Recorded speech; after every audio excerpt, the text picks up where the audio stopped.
السلام عليكم ورحمة الله وبركاته. الحمد لله والصلاة والسلام على رسول الله أما بعد. সম্মানিত দর্শক শ্রোতা এবং আমার প্রিয় ছাত্র ভাইরা, আমি আজকে একটি ইলমি বিষয়, তবে যেটা খুব জরুরি বিষয় এবং যারা আমাদের সমাজে ইসলাম, ঈমান, আকীদা এসবকে নিয়ে চিন্তা ভাবনা করেন, বোঝার চেষ্টা করেন, এরকম ভাইদের জন্য আজকে একটি বিশেষ বিষয়ে আলোচনা করব ইনশাআল্লাহ। বিষয়টি হচ্ছে ঈমান এবং ঈমানের সংজ্ঞা, ঈমানের তারিফ, ঈমানের সংজ্ঞায় আমাদের ইতিপূর্বের লোকেরা যে মতভেদ করেছে, ইখতিলাফ করেছে, সে সম্পর্কে কিছু তথ্য আপনাদের সামনে তুলে ধরব ইনশাআল্লাহ।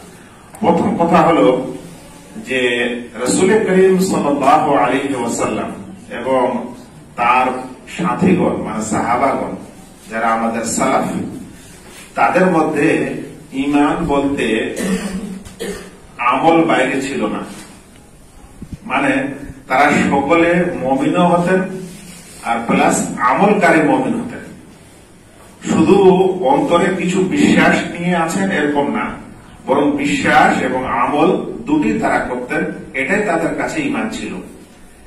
আর এ কথাই কিন্তু আল্লাহ রাব্বুল আলামিন কোরআনের সব জায়গায় ইশারা করেছেন, ইন্নাল্লাযীনা আমানু ওয়া আমিলুস সালিহাত, যারা ঈমান এনেছে এবং সৎ কাজ করেছে তাদের জন্য এই জিনিস আছে।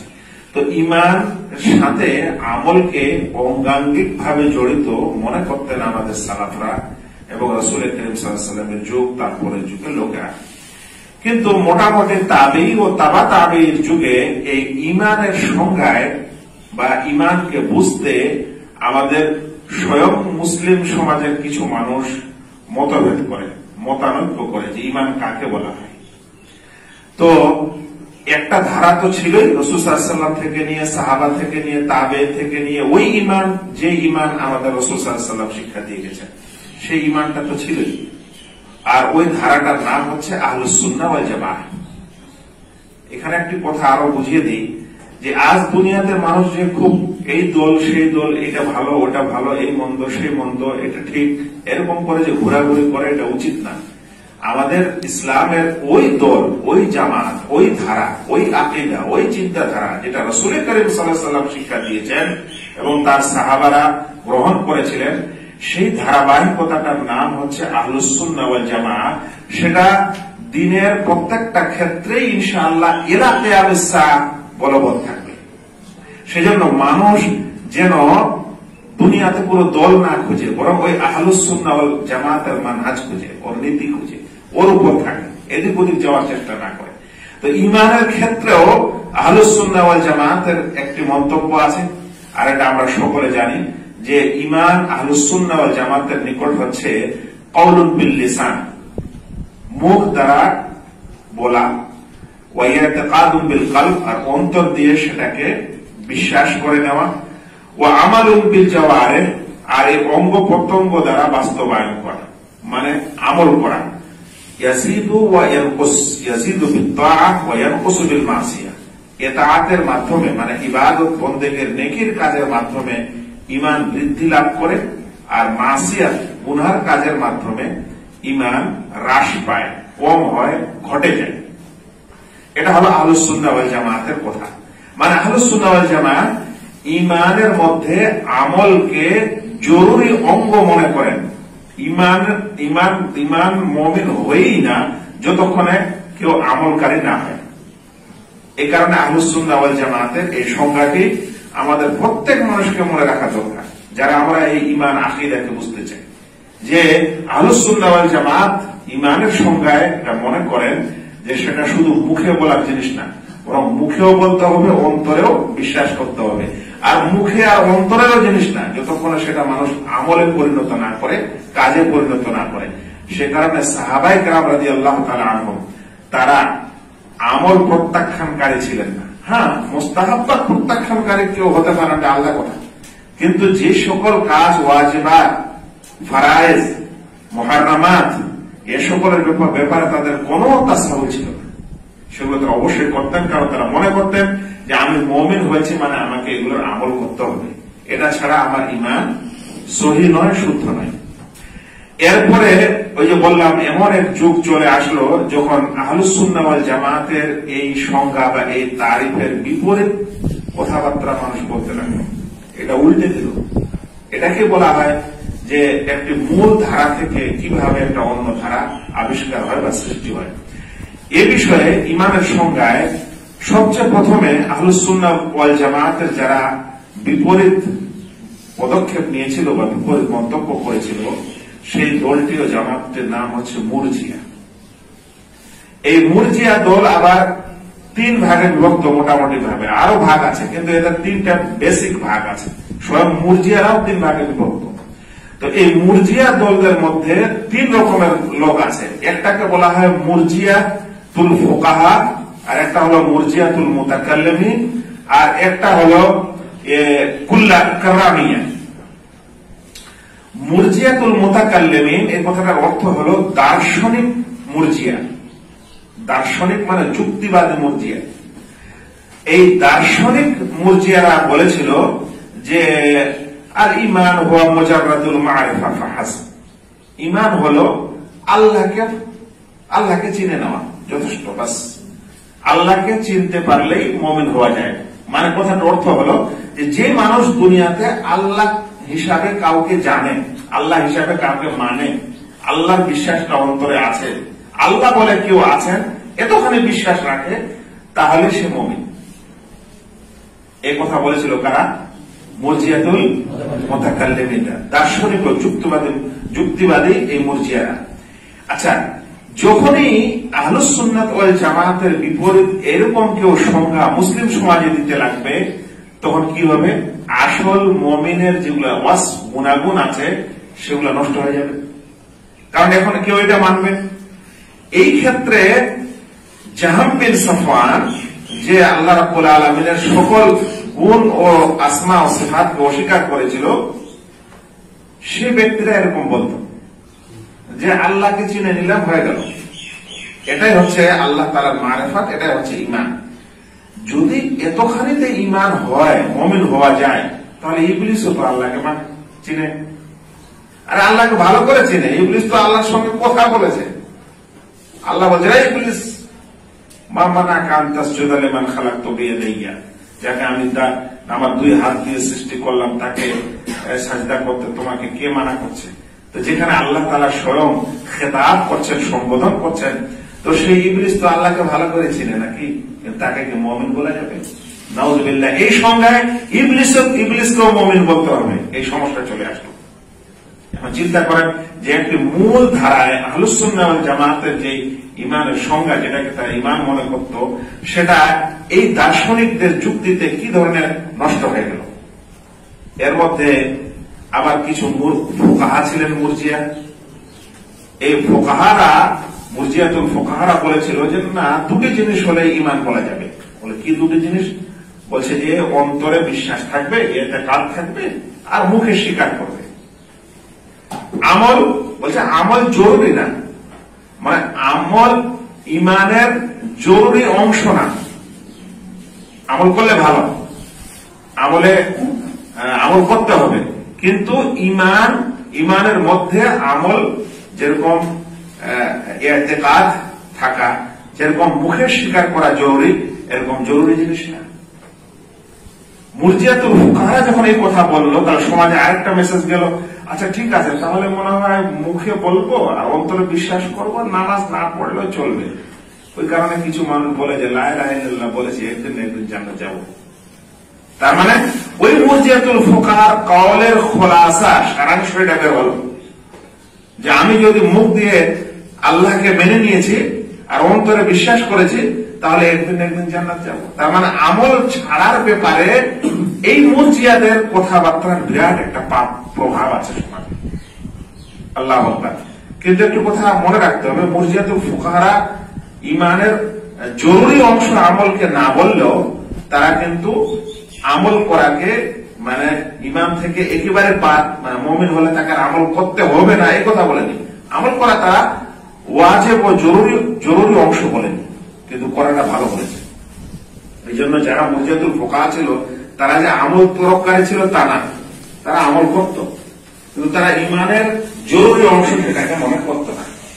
যাক, এই কথাতেও কি হয়ে গেল, সমস্যা হলো এই যে তাহলে দুনিয়াতে যে সকল মানুষ আল্লাহকে বিশ্বাস করে অন্তর দিয়ে আর মুখেও লা ইলাহা ইল্লাল্লাহ বলেছে বা ফিতরাতান প্রাকৃতিকগত ভাবে লা ইলাহা ইল্লাল্লাহ সাক্ষী থাকা, তাহলে সেও মুমিন হয়ে যাবে। এখন আপনি গ্রামগঞ্জে মানুষকে কিভাবে নামাজের দাওয়াত দিবেন, কিভাবে রোজার, কিভাবে হজের, কিভাবে যাকাতের, কারণ মানুষের মাথায় যদি এটা থাকে যে আমল না করলেও আমি মুমিন, তাহলে এখন কি হবে? তো এই কথাটার এই প্রভাব এসেছিল। এখানে আর একটা মুরজিয়াদের মানে সম্প্রদায় ছিল যাদের নাম হলো কাররামিয়া। এই কাররামিয়ারা বলতো কাউলুল লিসান, মুখে স্বীকার করাটাই হয়ে গেল ঈমান। আল্লাহু আকবার, অন্তরে বিশ্বাস না করলেও হবে, মুখে বললেই হয়ে যাবে, যেমন মুনাফিকরা বলেছে। তাহলে কাররামিয়াদের নিকট মুনাফিকরাও কি মনু, অথচ তাদের সম্পর্কে বলা হয়েছে ইন্নাল মুনাফিকিনা ফিদ দারকিল আসফালি মিনান নার। এই তথ্যগুলো মাদ্রাসায় যখন পড়া হয় তখন আমাদের ছাত্ররা অনেক সময় শিক্ষকরা বুঝতে পারেন না যে এই সংজ্ঞাগুলো আমরা কেন পড়ছি, এই সংজ্ঞাগুলোরই প্রভাব আমাদের সমাজে এই আমল না করার জন্য। মানুষ যে বেআমল হয়েছে, আমল যে করে না আর নিজেকে মুসলিম ভাবছে, এই সংজ্ঞাগুলোরই প্রভাব, যদিও তারা জানে না যে তার এই বিশ্বাসটা মুরজিয়ার না অন্য কিছু। এটা ছিল মুরজিয়াদের কথা, যারা মনে করে যে ইমানের মধ্যে আমল জরুরি না। এরপর ইমানের ব্যাপারে আহলুস সুন্নাহর কাছাকাছি মত দিয়েছে, কিন্তু আবার এক জায়গায় গিয়ে গোলমাল করে ফেলেছে। এরা দুই প্রকার লোক, এরা হলো মুতাজিলা ও খাওয়ারিজ। মুতাজিলা খাওয়ারিজরা বলে আল ঈমান কাউলুন ওয়া ইতিকাদুন ওয়া আমালুন, ঈমান মুখে বলা, অন্তরে বিশ্বাস করা এবং আমল করার নাম। তারা আহলুস সুন্নাহর সাথে মিলে গেল, কিন্তু না, এদের মধ্যে পার্থক্য হলো আবার এই, এরা বলতে চাচ্ছে আল ঈমানু ইনদাহুম কুল্লুন লা ইয়াতাজাজ্জা, ঈমান একটা সম্পূর্ণ বিষয়ের নাম। বলছেন ইযা যাহাবা বাদুহু যাহাবা কুল্লু, ঈমানের কোন অংশ যদি নষ্ট হয়ে যায় তাহলে সবটাই নষ্ট হয়ে যাবে। আহলুস সুন্নাত ওয়াল জামাতের সাথে পার্থক্য হলো কোথায়, যে আহলুস সুন্নাহ মনে করছেন যে ঈমান কম হয় আর বেশি হয়, ইবাদতের মাধ্যমে বেশি হয়, সৎ আমলের মাধ্যমে, আর গুনাহের মাধ্যমে কম হয়। কিন্তু খাওয়ারিজ আর মুতাজিলা বলছে যে না, ঈমানের কম বেশি হয় না, ঈমান একটাই জিনিস, যদি ঈমানের বিপরীত কেউ কাজ করে তাহলে ওটা পুরোটা নষ্ট হয়ে যায়। যেমন আমি উদাহরণ দিয়ে বলি, যেমন একটা বেলুনকে কেউ যদি একটু ফুটা করে দেয় তো সম্পূর্ণ বেলুনটা বাস্ট হয়ে যাবে। এক গিলাস দুধে যদি এক ফোঁটা লেবুর রস দিয়ে দেওয়া যায় তাহলে দুধটা সম্পূর্ণ নষ্ট হয়ে যাবে। তো খাওয়ারিজ এবং মুতাজিলারা বলছে ঈমানের বিষয়টা এরকম, ঈমানকে ছোট বড় করে ভাগ করা যাবে না, এটা ভাগ করার জিনিস না। একটা যদি নষ্ট হয়ে যায় ঈমানের জরুরি অংশ, তাহলে সবগুলো নষ্ট হয়ে যাবে। সেজন্য এই খাওয়ারিজ এবং মুতাজিলা বলছে যে ঈমান কম বেশি হয় না, কারণ ঈমান হলো একটি জিনিস, ঈমান কম বেশি হয় না। এই কারণে এরা বলেছে যে যদি কেউ গুনাহে কাবিরা করে, বড় গুনাহ করে, তাহলে সে কাফের হয়ে যায়, কারণ তার কাছে ঈমান একটি জিনিস, একটি বিষয়, তাকে ভাগ করা যাবে না। এখন যখন একটি জিনিস হয় আর কেউ ঈমানের অংশ হিসাবে কোন ফরজ কাজ ছেড়ে দেয় কিংবা কোন কাবিরা গুনাহ করে দেয়, তাহলে তখন সে ঈমান ভেঙে দিল, তাকে সে কাফের হয়ে গেল। এটা খাওয়ারিজদের কাছে দুনিয়াতেও কাফের আর আখিরাতেও চিরস্থায়ী জাহান্নামী। এটা কে বলেছে? এটা খাওয়ারিজরা বলেছে। কিন্তু মুরজিয়ারা বলেছে যে এরকম হলে লা ইলাহা হাউলাই ওয়া লা ইলাহা হাউলাই, না তো মুমিন না তো কাফের। এই কথাটাকে বলা হয় আল মানজিলাতু বাইনাল মানজিলাতাইন, দুটি স্তরের মাঝে আরেকটি স্তরে তারা থাকে, না মুমিন না কাফের, এটা দুনিয়াতে। আর শেষে বলছে আখিরাতে খারিজদের কথায়, আখিরাতে এরা জাহান্নামে যাবে। এটা তখন এদের কাছে যখন এরকম গুনাহে কাবিরা আর মুরতাকিব, গুনাহ কাবিরাকারী যদি দুনিয়াতে তওবা করে না মরে তাহলে। কিন্তু আহলুস সুন্নাহ ওয়াল জামাতের কথা কি হলো? আহলুস সুন্নাহ ওয়াল জামাতের কথা হলো কেউ যদি কাবিরা গুনাহ করে ঈমানের পর আর তাওবা না করে মারা যায়, তাহলে সেটা আল্লাহ তাআলার ইচ্ছাধীনে, মাশিয়াতে। তিনি চাইলে তাকে ক্ষমা করে দিবেন, না চাইলে তাকে তার গুনাহ অনুযায়ী শাস্তি দিবেন, তারপরে তাকে জান্নাতে যেতে হবে। কিন্তু মুতাজিলা আর খাওয়ারিজের কাছে ওই ব্যক্তি জাহান্নাম থেকে বের হবে না, খালিদ মুখাল্লাদ ফিন নার। আচ্ছা, তাহলে আহলুস সুন্নাহ ওয়াল জামাআহ আর খাওয়ারিজের ঈমানের মধ্যে পার্থক্য হলো এই যে আহলুস সুন্নাহ ওয়াল জামাআতের উলামারা মনে করেন যে ঈমান কমে ও বাড়ে, কিন্তু খাওয়ারিজরা মনে করে ঈমান কমেও না, ঈমান বাড়েও না। আহলুস সুন্নাহরা মনে করে যে ঈমানের পর যদি কারো বড় গুনাহ হয় তাহলে সে কাফের হয় না, এদের কাছে সে মানুষ দায়রা ইসলাম, ইসলামের পরিধি থেকে বের হয়ে যায় এবং কাফের হয়ে যায়। মুতাজিলার কাছে মুমিনও থাকে না, কাফেরও থাকে না, কিন্তু চিরস্থায়ী শেষে জাহান্নাম হয়ে যায়। আহলুস সুন্নাহ ওয়াল জামাআহ মনে করেন যে গুনাহে কাবিরার মুরতাকিব যদি তওবা না করে মারা যায়, তাহলে কিয়ামতে আল্লাহ তাআলা চাইলে তাকে মাফ করবেন কিংবা তাকে গুনাহ অনুযায়ী শাস্তি দিবেন। কিন্তু যেহেতু সে আসলে ঈমানের উপর বাকি ছিল, সে কারণে আল্লাহ তাআলা তাকে একদিন না একদিন জান্নাত দিবেন। এই কারণে আহলুস সুন্নাহ ওয়াল জামাআত ঈমানের সংজ্ঞায় ইয়াজিদ ওয়া ইয়ানকুস এই শব্দ দুটি বাড়িয়ে দেয়। কারণ এই শব্দতে ইশারা থাকে যে যারা ঈমানকে কম বেশি মনে করে না, ওরা হলো বিদআতি ফিরকা, খাওয়ারিজ এবং মুতাজিলা। এখন কথা হলো ঈমান কি আসলে বাড়ে না বাড়ে না? আমরা বলবো নবী মুহাম্মদ সাল্লাল্লাহু আলাইহি ওয়াসাল্লামের ঈমান কি আমাদের মতো? আবু বকর রাদিয়াল্লাহু তাআলা আনহুর ঈমান কি আমাদের মতো? তো এখান থেকে বোঝা যাচ্ছে, সে কারণে না আল্লাহ রাব্বুল আলামিন রাসূলদের প্রশংসা করেছেন, সবচেয়ে সুন্দর বান্দা তাদের, আল্লাহ রাব্বুল আলামিনের জমিনে সবচেয়ে সুন্দর মানুষ। তারপরে রাসূল সাল্লাল্লাহু আলাইহি ওয়াসাল্লামের পর সাহাবায়ে কেরামের মর্যাদা এসেছে, বিশেষ করে আশারা মুবাশশারার মধ্যে। কিসের কারণে ওদেরকে জান্নাতের সুসংবাদ দেওয়া হয়েছিল? বিশেষ কিছু আমলের কারণে। তা আমল ছাড়াই কিভাবে মুমিন হওয়া যায়? আচ্ছা, ঈমান বাড়ে ও কমে এর প্রমাণ কোরআন হাদিসে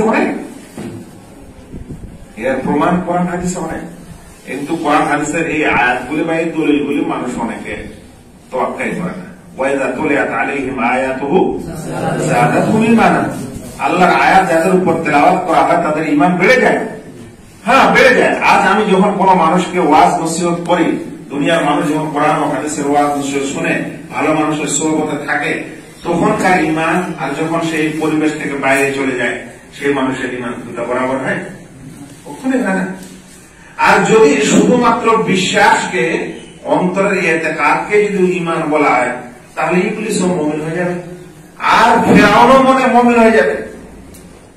কারণ ফিরআউনের সম্পর্কে আল্লাহ তাআলা বলছেন ওয়াজাহাদু বিহা ওয়াস্তায়কানাতহা আনফুসুহুম, উপরে উপরে অস্বীকার করেছিল, ভিতরে ভিতরে আল্লাহকে মানত। যারা বলেছে যে শুধু বিশ্বাস করলে ঈমান হয়ে যায়, তাহলে শুধু বিশ্বাসের কারণে এই ফিরআউনও মুমিন, নাউযুবিল্লাহ। এখন গোটা বিশ্বের ও মুসলিমরাও মুমিন। তো সেজন্য এই ঈমানের সংজ্ঞাটাকে বোঝা আর এর প্রভাব সমাজে আমাদের কি আছে এটা জানা, এটা খুব জরুরি জিনিস। আমি খুবই সংক্ষিপ্ত আকারে আপনাদের সামনে এই ঈমানের সংজ্ঞা তুলে ধরলাম। আর যেতে যেতে ঈমানের শাব্দিক অর্থটা আমি বলে নিই, আবিধানিক বিষয়ে আলোচনা করে গেলাম, শাব্দিক অর্থটা বলে দিই। ঈমানের শাব্দিক অর্থ হচ্ছে আল ইকরার, স্বীকার করা। স্বীকার করাকে ইকরার বলা হয়, স্বীকার করে নেওয়া, অন্তর দিয়ে মেনে নেওয়া। এটা হলো ঈমানের শাব্দিক অর্থ, যেই অর্থটাকে ইবনে তাইমিয়া রাহিমাহুল্লাহ প্রাধান্য দিয়েছেন। ঈমানের আরেকটি অর্থ হচ্ছে তাসদীক করা। তাসদীক করা মানে সত্যায়ন করা, যে সত্যায়ন করা, কোন জিনিসকে সত্যি বলে মেনে নেওয়া। তো এই তাসদীক করা এর সম্পর্কে কোরআনে এসেছে ওমা আনতা বিমুমিনিন লানা ওয়ালাউ কুননা সাদিকিন, যে তোমরা আমাকে তাসদীক করবে না, সত্য বলে মনে করবে না যতক্ষণে যদিও আমি সত্যবাদী হই। তো ঈমানের অপোজিট কথাটা হচ্ছে কুফর। ঈমানের অপোজিট কথাটা কি? কুফর। তো কুফর মানে অস্বীকার করা, তাহলে ইমানের হবে কি স্বীকার করা। তো স্বীকার করা অর্থটা বেশি ভালো সত্যায়ন করার চাইতে। এই জন্য শাইখুল ইসলাম ইবনে তাইমিয়া রাহিমাহুল্লাহ এই নোকতাটা, পয়েন্টটা বেশি গুরুত্বপূর্ণ। আচ্ছা, ইমানের আরেকটি মানে হচ্ছে কাউকে আমান দিয়ে দেওয়া। আমান দিয়ে দেওয়া মানে কাউকে শান্তির এবং তার উপর কোনো ভয় নেই, সে শান্তির সাথে আমার কাছে বসবাস করতে পারে, এর মানে হচ্ছে কিন্তু ইমানের একটি মানে। যেমন আল্লাহ তাআলা কোরআনে বলেছেন, আল্লাযী আত'আমাহুম মিন জু' ওয়া আমানাহুম মিন খাউফ, যিনি তাদেরকে ক্ষুধা থেকে খাদ্য দিয়েছেন এবং ভয় ভীতি থেকে প্রশান্তি দিয়েছেন। তো ইমানের একটি শাব্দিক অর্থ হল প্রশান্তি লাভ করা। এটা ছিল ইমানের সংজ্ঞা এবং ইমানের বিষয়ে আহলুস সুন্নাহ ওয়াল জামাতের বিপরীত অবস্থানকারী কিছু ফেরকার কথা এবং তাদের মতাদর্শ, যেগুলো থেকে আমরা এই ইমান বিষয়টি সম্পর্কে ভালো করে বুঝতে পারি। মনে রাখবেন, আল্লাহ রাব্বুল আলামিন যখনই আমাদেরকে একটি সংখ্যা এখানে এসেছে, ওলামারা বলেছেন যে প্রত্যেক মুমিন মুসলিম হতে পারে, কিন্তু প্রত্যেক মুসলিম মুমিন হতে পারে না। কেন? কারণ যে মুমিন হবে তার মধ্যে ইসলাম অবশ্যই থাকবে। আর অনেক সময় মানুষ মুসলিম হতে পারে, সে বলতে পারে আমি আল্লাহকে মানি, আমি এই করি সে করি, কিন্তু দেখা গেল তার মধ্যে ইমানের পূর্ণাঙ্গতা নেই। আরেকটি কথা যেতে যেতে বলে গেছিলাম, সেটি হলো আহলুস সুন্নাহ ওয়াল জামাত এ কারণে মনে করেন যে ইমানের একটা আদনা স্তর আছে, সর্বনিম্ন স্তর আছে, ইমানের একটা মধ্যম স্তর আছে, আর ইমানের একটা উচ্চ স্তর আছে, যেটাকে এভাবে বলা হয় আল ঈমান লাহু আসলুন ওয়াল ঈমান লাহু কামালুন ওয়াল ঈমান লাহু তাওয়াসসুত। ইমানের আসল আছে, আসল মানে মূল, ইমানের মিডিয়াম স্তর আছে, আর ইমানের আবার পূর্ণাঙ্গ স্তর আছে। তো এই বিষয়টা যদি কোনো মানুষ বুঝে আহলুস সুন্নাহ ওয়াল জামাতের সংজ্ঞা, তাহলে তার এই কথাটাও বুঝতে সহজ হবে। এই জন্য আসলুল ইমান, সবচেয়ে মূল ইমান, সবচেয়ে কম ইমান কি? ওলামারা বলেছেন যে যে ব্যক্তি আন্তরিকতার সাথে, ইখলাসের সাথে স্বীকার করে নেয় যে আল্লাহ ছাড়া আমার সত্য কোনো মাবুদ নেই এবং মুহাম্মদ সাল্লাল্লাহু আলাইহি ওয়াসাল্লাম আমার রাসূল, এই সাক্ষীটা যখন দেয় আন্তরিকতার সাথে, তখন সে মূল ইমানে প্রবেশ করে, মানে এর মাধ্যমে সে ইমানের দুয়ারে ঢুকল। এরপর যখন সে আমল করবে তখন তার ইমান বাড়বে, আমল করবে। যদি কোনো মানুষ ফরজ কাজগুলাও করে, ওয়াজিব গুলাও করে, মুস্তাহাব নফল গুলাও করে, হারামও ছাড়ে, মাকরুহাতও ছেড়ে দেয়, তখন সে মানুষ কামালে ইমান, পূর্ণ ইমান স্তরে